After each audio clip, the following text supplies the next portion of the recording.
Hi guys, so today we're going to be talking about the biggest secret kept from us, and we can only find it in the Bible.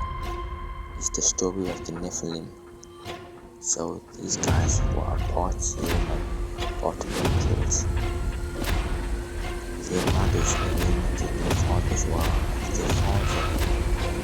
angels, but not the good kind. They were called the fallen ones because they did a sin or they fought against God as well.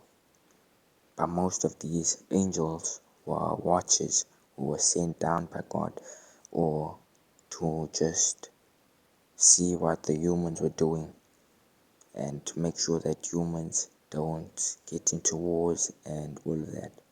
But they actually encouraged wars and helped humans to build weaponry to fight against each other and technology like fire and many other things, events, technology that has been lost to time after the flood of Noah.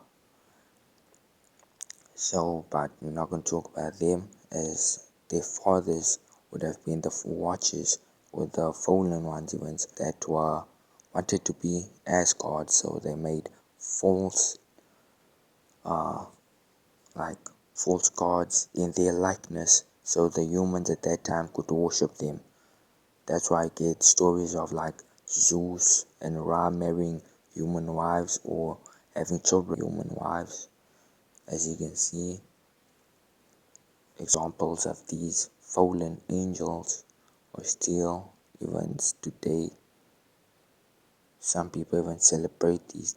I'm not saying anything, but as you can see, the pagan religions, they mainly worship these false gods, or some of them mainly the ancestors or even the fallen ones.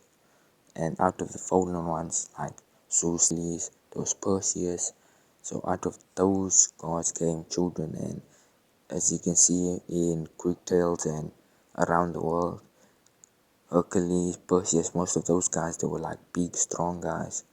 So these were the legends of old. And if you listen to the Nephilim, they were big, strong, and they had magical powers, and they were men of legend, men of old, and men of renown. So most people knew about these men, and they would be scared. But Nephilim, they were people who terrorized the cities, and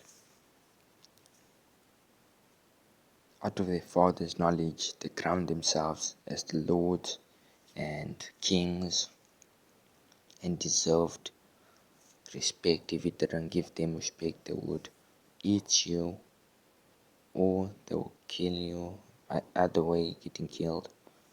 And they destroyed the land, eating everything in the land. So God had to make a plan and made the flood, leaving, some say, the only pure man called Noah that was left, that was not infected by the fallen angels one. Those fallen angels also had children, if I have to say, with human wives, making them corrupt. But Noah's lineage stayed fully human, so that's why there was the flood as well. And because they promoted violence and humans, they were making humans arrogant because they would just say, well, we can teach you how to fight, we can teach you how to make weapons, we can teach you how to make fire, we can teach you how to build houses and build this, that, and so much more.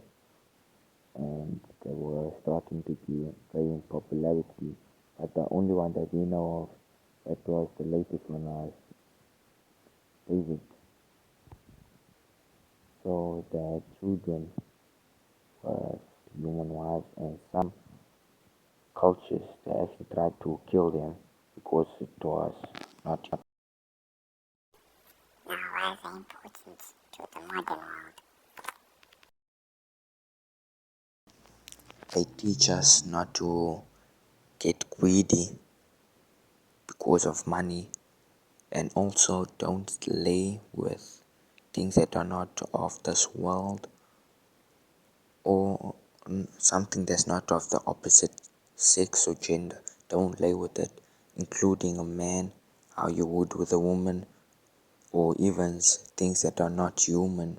So that's what it teaches us, because anything that is not of the opposite sex and is not human, you cannot lay with it like you would with the opposite sex. And that is what the Nephilim teaches us, and it may just come the destruction of the world. So this LGBTQ thing, I believe, is nonsense. Guys, can you please subscribe so I can make more content? Thank you.